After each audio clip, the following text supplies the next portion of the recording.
Akash, we believe you can.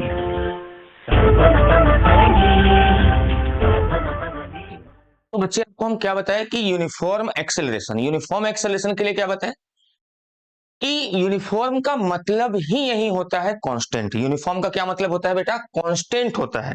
अब आप जरा देखिए, जिसका मैग्नीट्यूड और डायरेक्शन दोनों कांस्टेंट हो उसको हम लोग यूनिफॉर्म एक्सेलरेशन बोलेंगे। ये चीज आपको याद रखना है। नेक्स्ट, अब यहां पे आते हैं बच्चे हम कि अगर देखो यहां पे लिख रहे हैं एक्सेलरेशन, क्या लिख रहे हैं? एक्सेलरेशन ई। अब एक्सेलरेशन बेटा जो होगा, अब वो एक्सेलरेशन देखो, एक्सेलरेशन दो हो सकता है भाई, या तो एक्सेलरेशन कांस्टेंट हो सकता है या तो एक्सेलरेशन वेरिएबल हो सकता है। अब बच्चे अगर अगर एक्सेलरेशन कांस्टेंट है, एक्सेलरेशन का वैल्यू कांस्टेंट है, अगर एक्सेलरेशन कांस्टेंट है, सेकंड क्या होगा? अगर एक्सेलरेशन वेरिएबल है, acceleration constant, second acceleration variable. ठीक है, जब एक्सेलरेशन कांस्टेंट होगा बेटा तो यहां पे क्या होगा? देखिए, दो चीजें यहां पे याद रखना है आपको। जब एक्सेलरेशन कांस्टेंट हुआ, और इसमें दो पॉइंट याद रखोगे, क्या क्या चीजें सर आप बताओ पहले। अगर वेलोसिटी और एक्सेलरेशन सेम डायरेक्शन में, क्या बोले हैं फिर समझिएगा, वेलोसिटी और एक्सेलरेशन सेम डायरेक्शन में है, इसको हम लोग एक्सेलरेटेड मोशन भी बोलते हैं बेटा, लेकिन हम यहाँ पे पाथ की बात कर रहे हैं। पाथ कैसा होगा? वो पाथ फॉलो कैसा कर रहा है? तो वेलोसिटी अगर एक्सेलरेशन सेम डायरेक्शन में है तो पाथ जो होगा वो हमेशा बनता है स्ट्रेट लाइन। ये याद रखना है आपको, पाथ हमेशा बनता है स्ट्रेट लाइन। सेकेंड पॉइंट आपको क्या याद रखना है? B point. जब वेलोसिटी और एक्सेलरेशन एंटी पैरेलल अपोजिट हो, वेलोसिटी और एक्सेलरेशन अपोजिट हो, तो उस समय उसका पाथ क्या होगा? तो पाथ उस समय भी स्ट्रेट लाइन ही होता है। ये दो पॉइंट याद रखना है। क्या?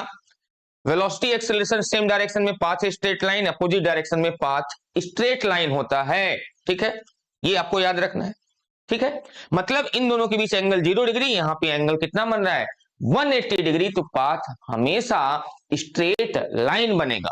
अब यहां पे देखो, नेक्स्ट यहां पे क्या बता रहे हैं? अब यहां पे बच्चे होता है कि अगर वेलोसिटी कुछ ऐसे है और एक्सेलरेशन कुछ ऐसे, मतलब वेलोसिटी और एक्सेलरेशन के बीच कुछ एंगल बना हुआ है, वेलोसिटी एक्सेलरेशन के बीच कुछ एंगल बना हुआ है। ठीक है, कुछ एंगल बना हुआ है, उस समय पाथ हमेशा बेटा होता है पैराबोलिक।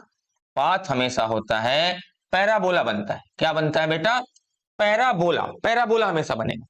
दो पॉइंट याद रखना है, पाथ हमेशा पैराबोला बनेगा। नेक्स्ट, जब एक्सेलरेशन वेरिएबल होगा तो एक्सेलरेशन वेरिएबल में आप याद रखोगे भाई कोई भी पाथ हो सकता है, एनी पाथ, कोई भी पाथ हो सकता है, वो आगे चल के हम लोग डिस्कस करेंगे। एनी पाथ, कोई पाथ हो सकता है। ठीक है, ये आपको तीन पॉइंट याद रखना था।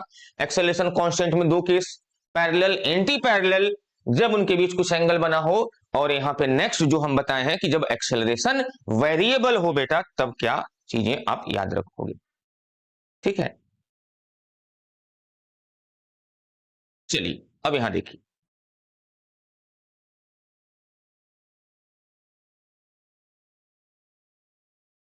चलिए अब नेक्स्ट, अब आप आ जाइए अपने पीवाईक्यू की तरफ। ठीक है, पीवाईक्यू में देखिए बेटा, फर्स्ट क्वेश्चन, अब जरा आप क्वेश्चन को अच्छे से हैंडलिंग करना है, इसको अच्छे से हैंडल करना है क्वेश्चन को। क्या क्वेश्चन है? देखो, ये आपको क्वेश्चन देखो 2023 23 में पूछा गया है, जनवरी अटेम्प्ट 25 जनवरी। ठीक है, 25 जनवरी, अच्छा अप्रैल में इसमें।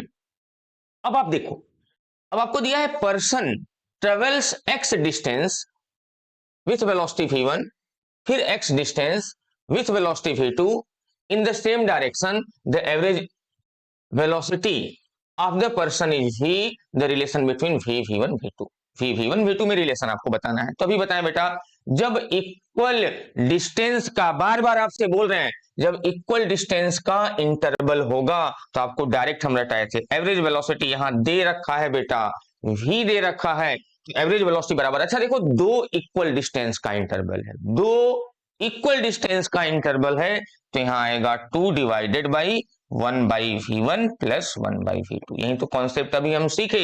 अब ऑप्शन से मैच कराते हैं बेटा, इसको ऐसे कर देते हैं, देखो ऑप्शन से मैच कराने के लिए 2v को डिवाइड कर देते हैं, तो ये देखो, और इस टर्म को इस साइड कर देते हैं, तो देखो हो गया 1/v1 प्लस 1/v2 बराबर हो गया 2/v। तो ये हमारा करेक्ट ऑप्शन है। तो हम लोग सी ऑप्शन के साथ जाएंगे बेटा, सी ऑप्शन के साथ जाएंगे। ठीक, कितना आसान क्वेश्चन, देखो एक लाइन में क्वेश्चन हो रहे हैं। Akash, we believe you can.